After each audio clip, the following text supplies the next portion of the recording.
किसान का संघर्ष। गांव का एक हरा भरा खेत। सुबह का समय। किसान रामलाल अपने बेटे रवि और पत्नी गौरी के साथ खेत में काम कर रहा है। सूरज की रोशनी खेतों में फैल रही है। रामलाल हल चलाते हुए, बेटा, खेती करना सिर्फ मेहनत नहीं बल्कि धैर्य का भी काम है। जब बीज बोते हैं तब हमें इंतजार करना पड़ता है, लेकिन जब फसल लहलहाती है तो सारी मेहनत सफल लगती है। रवि हल पकड़ते हुए, बाबूजी, पर इस बार बारिश सही समय पर नहीं हुई। हमारी फसल को नुकसान हो सकता है। गौरी चिंतित होकर, हाँ जी, गांव के बाकी किसान भी परेशान हैं। इस बार अगर फसल खराब हो गई तो घर कैसे चलेगा? रामलाल गंभीरता से, भगवान पर भरोसा रखो। हम मेहनत करेंगे और जो भी होगा उसका सामना भी करेंगे। दूसरा दृश्य, आर्थिक तंगी। गांव का घर, रात का समय। परिवार एक छोटी सी चटाई पर बैठा है। घर में बहुत सादा सामान है। रवि की पढ़ाई के लिए पैसे चाहिए और घर का खर्च भी बढ़ रहा है। अब क्या करेंगे?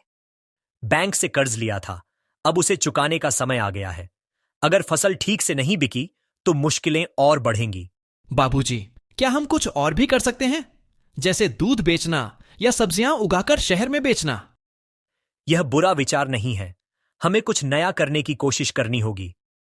अगले कुछ महीनों में रवि और रामलाल ने पशुपालन शुरू किया और सब्जी की खेती में भी ध्यान दिया। धीरे धीरे उनकी मेहनत रंग लाने लगी। इस बार तो आमदनी अच्छी हो रही है। अब हमें शहर से सब्जियों के ऑर्डर भी मिल रहे हैं।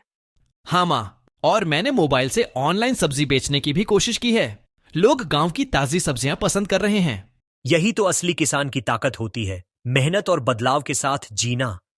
बाबूजी, अब मैं समझ गया कि मेहनत और समझदारी से हर समस्या का हल निकाला जा सकता है। सचमुच हमारी हिम्मत और विश्वास ने हमें नई राह दिखाई।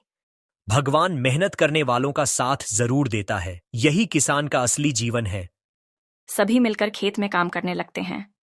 दूर कहीं सूर्यास्त हो रहा है और हवा में नई उम्मीद बह रही है।